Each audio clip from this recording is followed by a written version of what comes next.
Today is Christmas Eve day.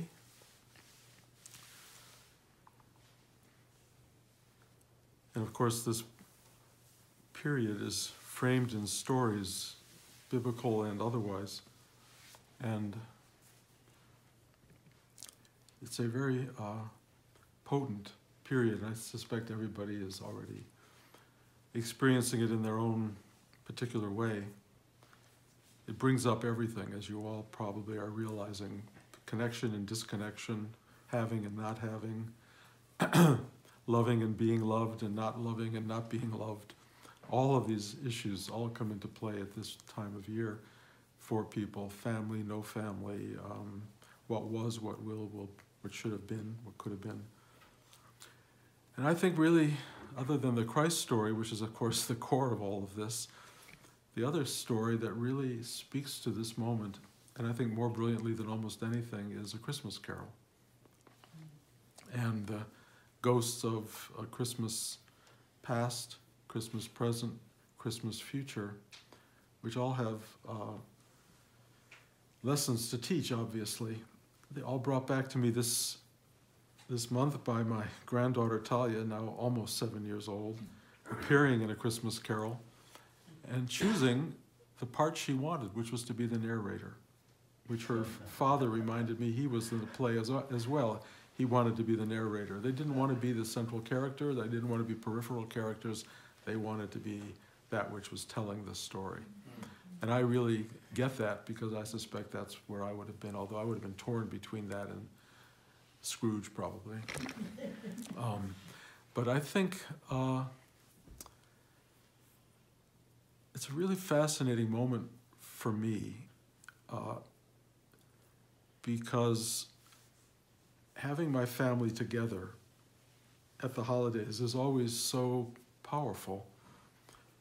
And now that I have grandchildren, I really do have ghosts of Christmas past, certainly Christmas present and Christmas future, all embodying the same space. And it is a highly complicated space. It is deeply comfortable, loving and embracing, and very divisive and very conflicted and very trauma-producing, all simultaneously. And some of you may know what I'm talking about, and some of you may go, what is he talking about? But I think the Christmas holidays bring up stuff because it's a moment other than Thanksgiving, I guess, where everybody tries to, often achieves an experience of being together in one space, and all of your past histories are alive in that space. Everything that was, everything that is, and great intimations of everything that will be, especially when you hit my age and Blanche's age.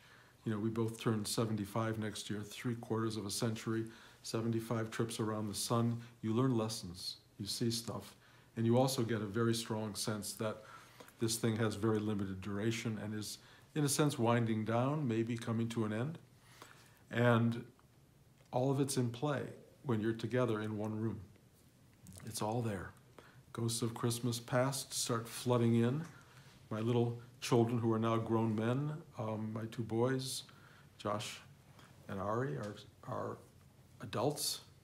And I'm looking at the world with them as men and not as little children, but I remember their little childhoods as loving and embracing and cheerful and complicated, and in a way I miss part of that because there was an innocence in it that we all have had and we all of course lose.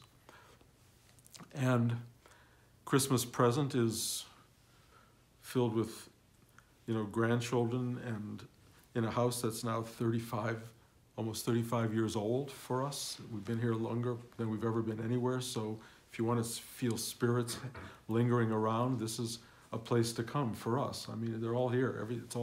Every room is filled, densely filled with past events and current events.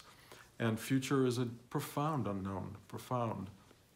But it sure has elements of what has been filtering through to seeing where it goes. The story of Scrooge, Marley, Tiny Tim, Bob Hatchett, is that his name? Is a profound story. because you really see a man's journey from an innocent, loving childhood to a mean, crotchety,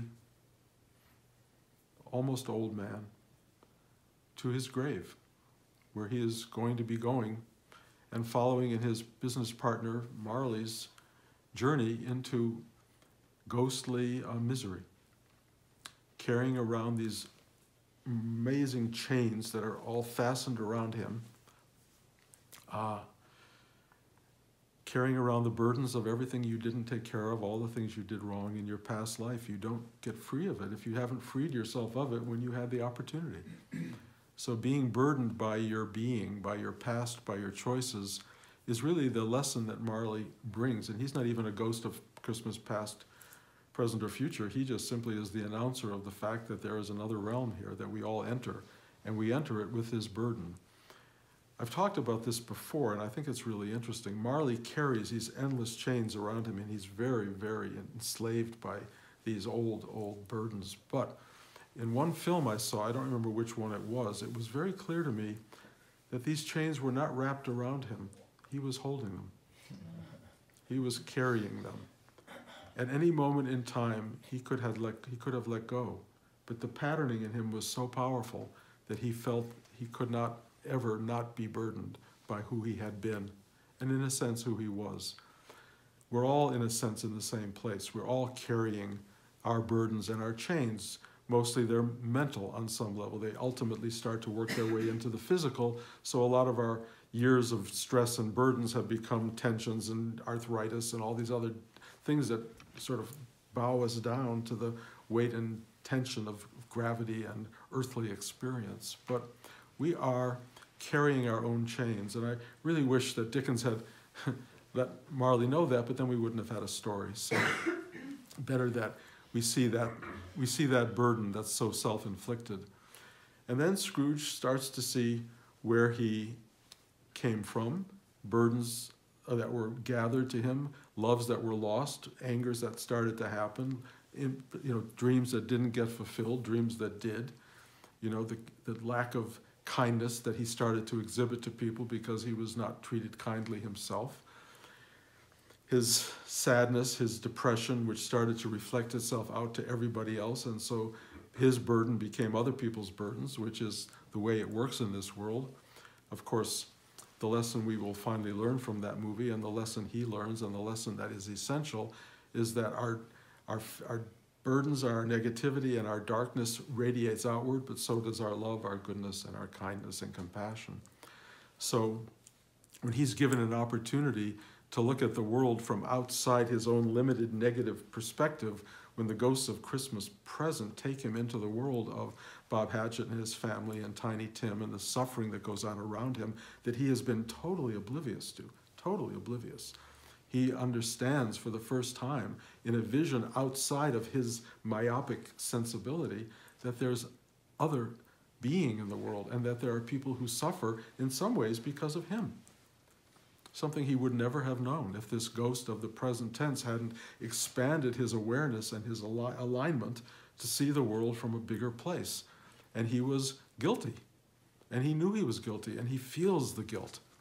And he doesn't know what to do about it exactly at that moment, but then he's given a vision of where this awful behavior takes him, where all this suffering that he had in his life that he shared with everybody else, where it leads. And it leads, in a way, to the same place we all go, which is a deep, dark grave with an ending that, in fact, doesn't really end. It perpetuates itself. Your darkness, your sadness, your misery goes on because you carry it with you into something beyond the material realm. Whether you believe that or not, that is a terrifying image. Just the idea that you leave this world burdened by such unhappiness is so terrifying, really. And he sees all that, and of course what happens in this vast vision of past, present, future is an awakening. He awakens to something really powerful. One, who he is, who he has been, the limitations of his character, the fact that he has been burdened and he has shared these burdens with other people and created sadness and misery. The recognition of that And the gift of coming back into the world with that knowledge is transformative. He knows that he can change it. He can change himself. He can change the world. That awakening, which is available spiritually to all of us, that awakening happens to him. And what does he do? He wakes up, throws open the blinds, sees that it's sunny out maybe for the first time ever, realizes he has an opportunity to do the right thing, to come from a good place, from a good heart, to be a generous soul, to change his being and to affect the world around him. And he saves his soul. He saves who he is, and he spreads goodness and love.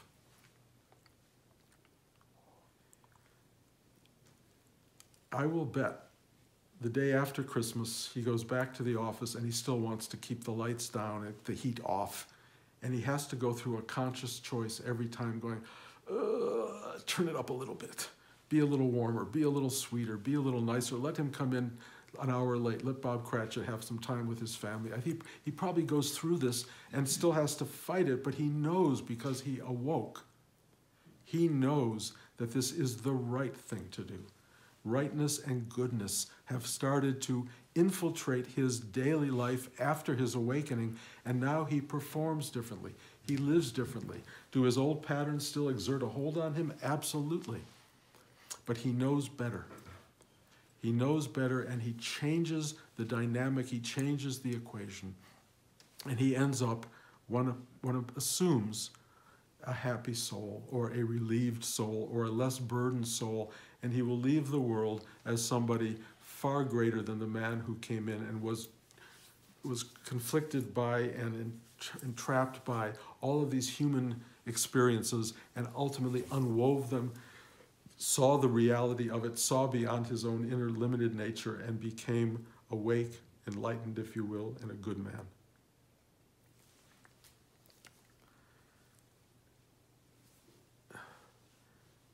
This week for me has been a week of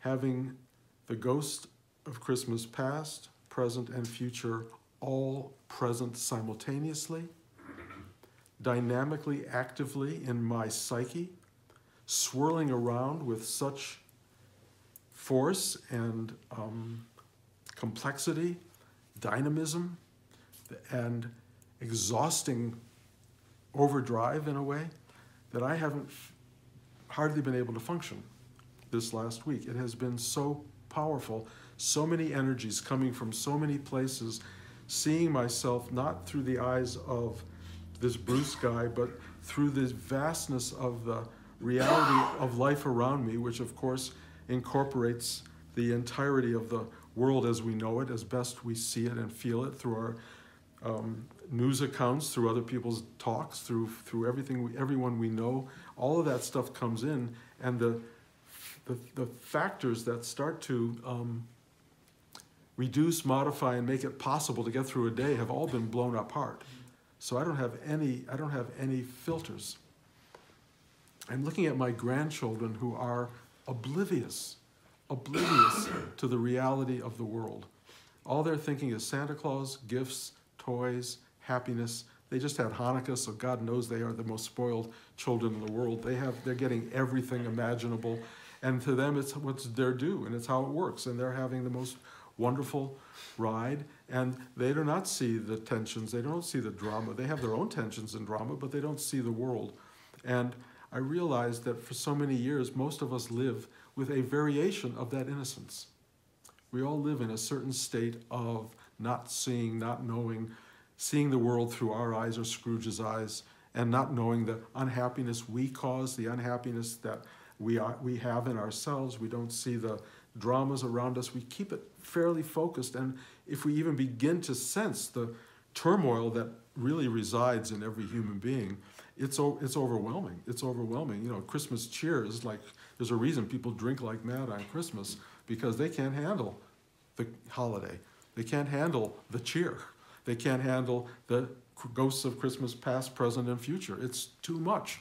Keep it, screw it down into a very tiny little space so you can get through it. But If you have an awakening in life, a spiritual opening, that's gone. There's nothing to protect you from the reality of being. Of course, the you is no longer quite the issue. The you is no longer a person. The you is all of it. And what you see and what I have been allowed to witness is the absolute overwhelming complexity of our individual lives. The goodness, the darkness, the light, the sadness, the beauty, the ugliness, all of this stuff filtering through every one of us at every moment. I sit with you guys and I see the turmoil, I see the complexity, I see the wishing for something more, and the struggle with what was, and the dramas that used to be, and the dramas that are awaiting you. And I see all of this stuff going on, and it is really, really hard to witness. Not only do I witness it, I am it, as are we all. But I don't have the Bruce filter so much to go, oh, they'll work it out, it'll be fine, da, da, da, da. Whatever that is, that thing we do that says happily ever after, that's gone. It's just the dynamic, swirling drama of human life. And everybody's living it, everybody. My children are living it.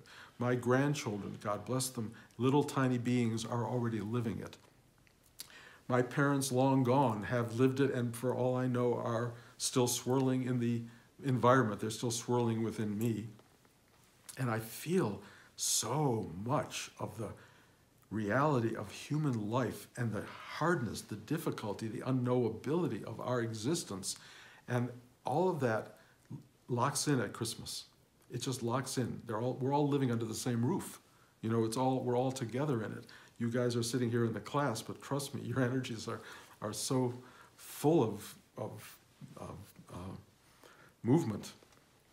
And what to do? What to do? Well, luckily, there is an answer. There is an answer. Find still pointedness. Sit still. Watch what happens. Go for a walk. Separate yourself. Get quiet.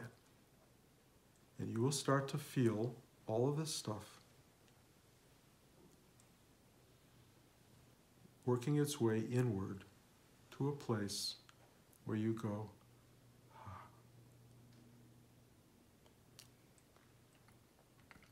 What you discover in that place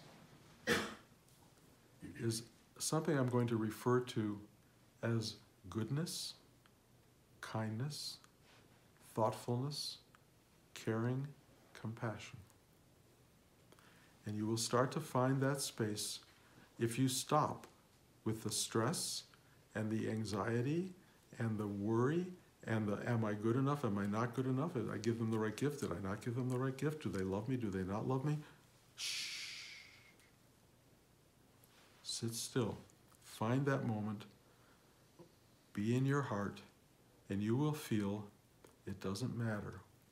What matters is that you are a witness to this miracle of complexity, this miracle of being, this miracle of life that somehow at this moment of Christmas comes together with the great teaching at the core of A Christmas Carol and at the core of the Christ teaching of love thy neighbor. The core of love itself, openness, the giving of who you are rather than the judgment of who you are. Just being. This is the Christmas message, the return into the kind, loving, giving, sharing being that you are and that we all are. At the core, none of us is anything but that. But the fact that we don't recall that we don't remember that, is the source of ongoing suffering. And at the Christmas season, it's heightened so dramatically. And so many people I see are in such states of despair and difficulty and struggle, and they have momentary happiness. I mean, we all have momentary happiness, but it's not sustainable. And it's so judged by, moved by, affected by the outer conditions, that we have no control, except you do have control. You have control. You have the control we talk about all year long. It's the same control. It's stop, sit, stay, be quiet, go in, breathe, feel this inner welcoming space, and know that the hearth that you wish was there in the outer world is there on the inner world. You pull up the chair, you put your feet back, you let the fire warm you on a cold night, you sit back and you just go. And then this welcoming, comforting space becomes something you can invite other people into and that you can also share outwardly. The love that you feel, the comfort you feel inside becomes your gift to the world. It's the best gift. You're not going to change the world, trust me. People do not change very much. Look at yourselves. I don't want to be judgmental here, but nobody changes very much. What you do is you get another trip around the sun and you see a little bit more. Oh, this year for me has been really potent. I am seeing myself through the eyes of my grown children and my grandchildren, my wife, in ways I've never seen before. And I suddenly am aware that people look at me very differently than the way I look at myself. I have a much better sense of me than they have a sense of me. I am a very imperfect character in many people's eyes. I have some sense of my imperfection, but boy, they get it. And they are very good at pointing it out. Regularly. You know, I mean, the entire Christmas season, when we're all in the same house, there are alignments and arrangements, and people come together in their own reinforcement to tell you the thing they think that you need to know about who you are and who you've always been, and it's really powerful. It's really powerful. You really? But yes, when you start to let go of your limited perspective and cut everybody out, you will see who you have been and who you are in ways that you may never have imagined or wanted to see. It's just like Scrooge. You know, I don't think he went to sleep at night thinking I'm a bad guy. I don't think he went to sleep at night thinking he, had kept a place so cold that everybody had to wear their winter clothes inside. I think he thought of himself as someone who was saving money, which is the right thing to do. That he kept people working, even though he kept them working on holidays and everything else. He thought he was a good guy. Then Christmas present comes and shows itself. I am living in Christmas present. In truth, I'm living in Christmas present every day. It's very powerful. I just don't get family around me to reinforce it. Usually we're a little bit in separate spaces, which I think in some ways is healthy. We don't sit around and play our old games and play our old cards. We're all usually at a distance and everything is kind of formalized. But when you're all together and trying to find harmony in spaces where disharmony is the rule, it's real effort. And it's wonderful to watch how people do it. It's an incredible thing to see how people ultimately come together. And what I have found is that the thing that makes this work, that makes holidays work, that makes family gatherings work, that make life work, is goodness. Inherent goodness. And it's hard to find unless you're working for it. Maybe you'll be lucky. Usually finally Christmas morning, and those of you who celebrate that, and the wrapping is over, and all that's there is the opening of gifts, and that creates its own drama. But there's a moment where you finally all go, It doesn't last long, but it's goodness, it's kindness, it's sweetness, it's we're here together, we've arrived at this together. You may not have it together, you may be home alone. You may be going about, what happened to my family? Why isn't there anybody here? Why is life so alienating? You may have all of that. God knows Christmas brings up all of these issues. But the one thing you can do with all of those issues is take a breath, sit down, and if you're really working this the way we try to work it, you will find a place of such unbearable repose that you will just go, I can bear it.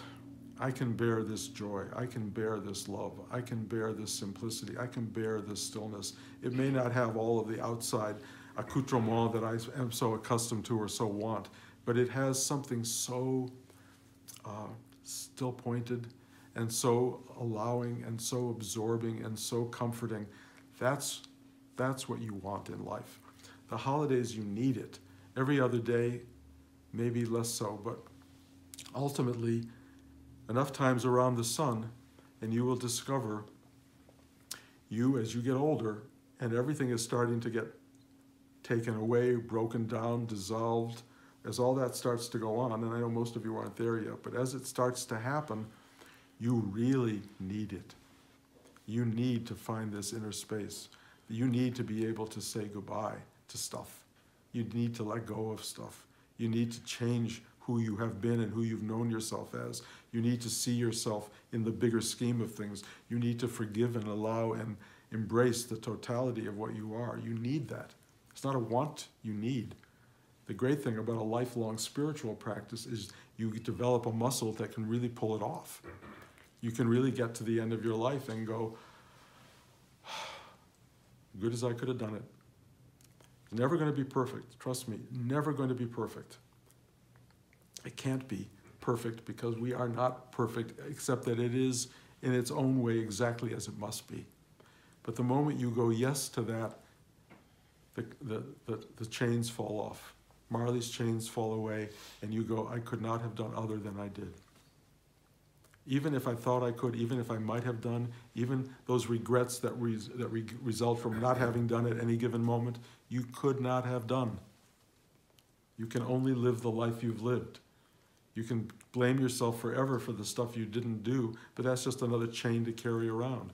You don't need to do it. Trust me, the universe is running the show, you're not.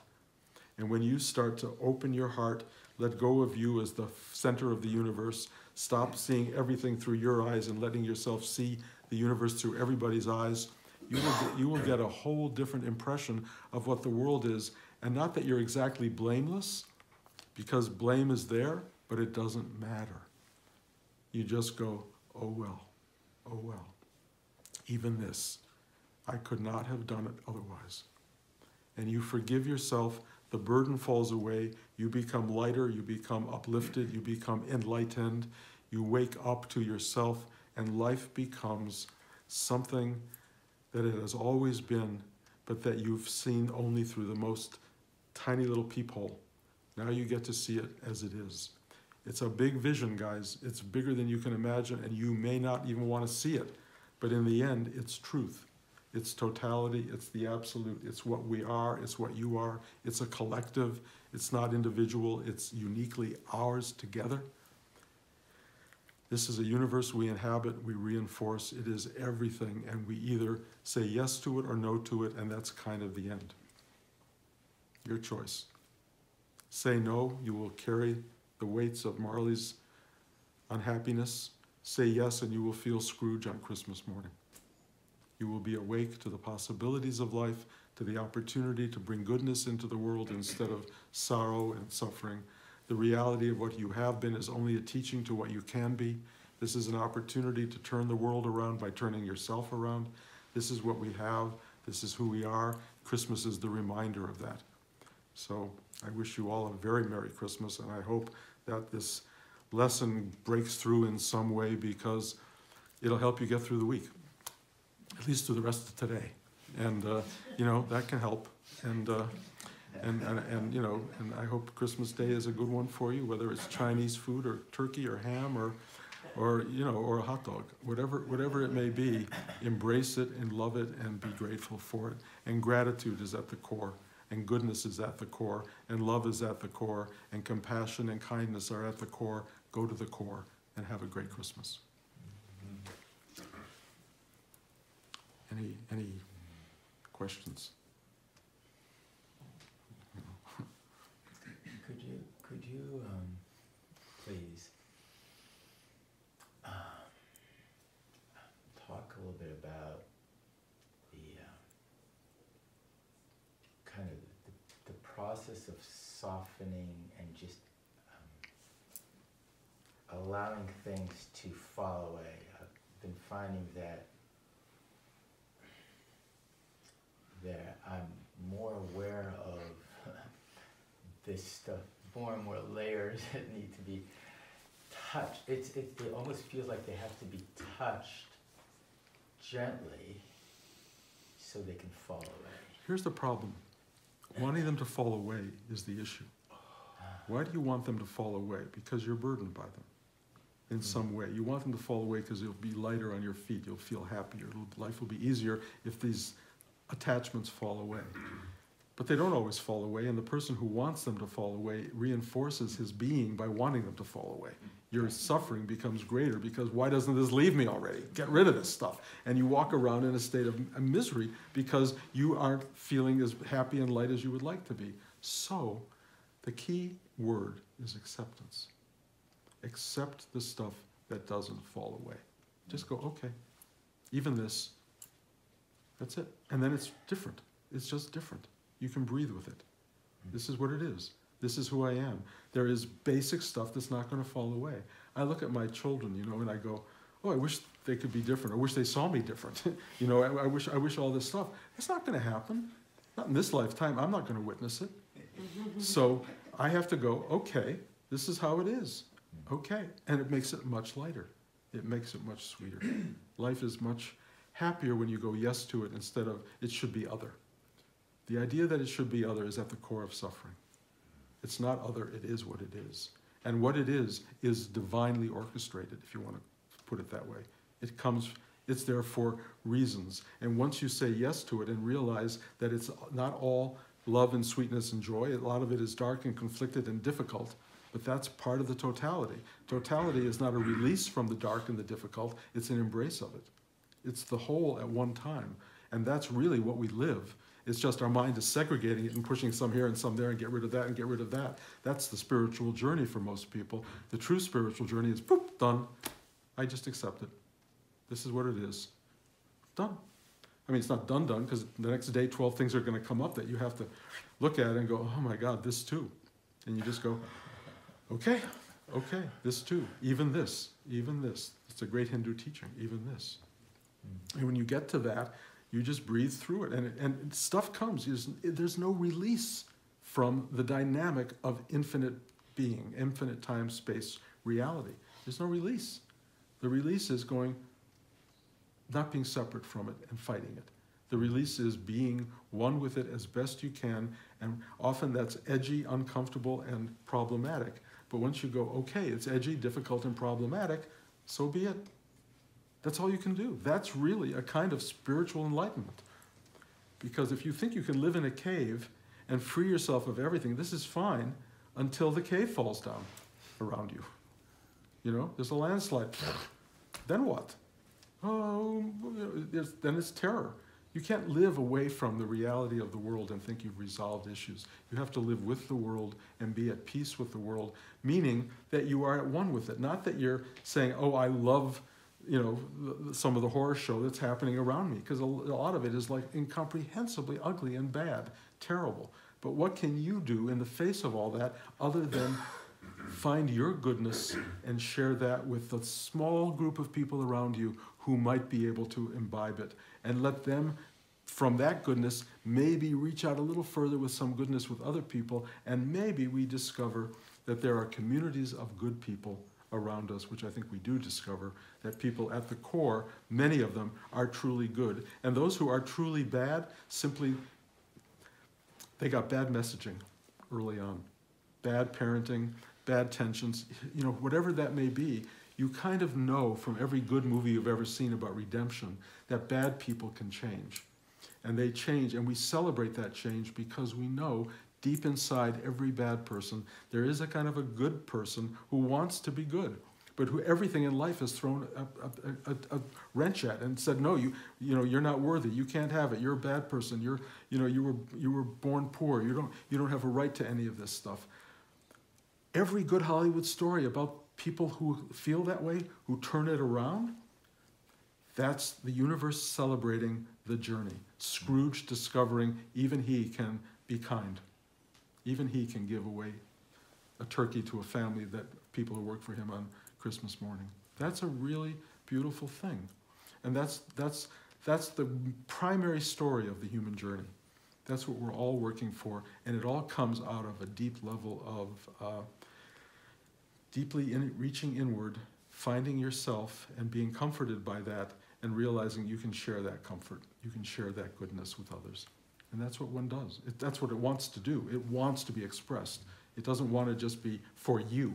That won't be satisfying. It wants to be shared by the other. And the reflection of the goodness outside and inside, back and forth, creates equilibrium, harmony, balance, and something we all look for in life with this, just this exquisite kind of beauty of being, which is there. One other thing I want to say, I'm just going to make this announcement because it's happening. For the last however many months, I have been working on a website for myself and also one for Blanche with a student and dear friend of ours, Anne Cameron in San Rafael, and we're going to publish it this coming week. We're going to put it out there. I don't know why we're doing it, other than I had been taking photographs that I wanted to share with people because I think they're really stunning and interesting and beautiful, and I just felt I wanted to put them out there. They're also vaguely spiritually arrived at. I say vaguely, I didn't know they were until after I started looking at them. But there's a spiritual message in every photograph. There's a way of seeing the world that I felt I wanted to share and communicate. But in putting this site together, we also decided to include the rest of who I am, which is a teacher and I was a filmmaker and all of these things, and to create more of a global website, because one of the things you discover if you ever look yourself up on Google, I don't know how many of you have done that, but why should you let an algorithm determine who you are in the world? You know, it's a very weird thing. So we decided to express who we are. So anyway, these websites will be up starting next week. Blanche's will be BlancheRubin.com. Mine is BruceJoelRubin.com. They're not quite ready. It'll be a few days. But when you go, you'll get a chance to look at these photos, to get a sense of the Bruce journey for whatever it's worth. And it talks about the teaching. It has all the classes, a link to all the classes. I'm starting to print up some of them so you can actually read some of the talks that are semi-coherent. And I think you will get there's some value. You don't have to go there at all, but just so you know it's there. And I'm very proud of the fact that we've put it together. So I share that with you, and we'll send out a Christmas letter in a few days. It's written. We took a beautiful Christmas photograph of the family that I love, and it'll have a little thing you can hit and go to the website if you want to. So for me, it kind of finishes something. You know, here it is. You want to know who Bruce is? Here you go. Done. I kind of like that. I don't think it is who I am at all, but it certainly is a perception of who I would be, and it's the one I can put out there that goes across the board for people who know me as a teacher and those who know me as a photographer, which is like 2 people, and those who know me as a filmmaker, which is a lot of people, you know, who don't quite know what else I am. I've been told by some people I shouldn't marry them all together because it's going to confuse people, but I think it's more confusing to go on the web and discover here's somebody teaching this work here and somebody, you know, with a film career, and they don't understand how it fits. I hope this explains how it fits. So, okay, Merry Christmas. Thank you guys. Thank you for showing up. We'll talk on New Year's Eve day. I don't imagine a lot of people will be here, but for those who are, I welcome you and thank you for coming.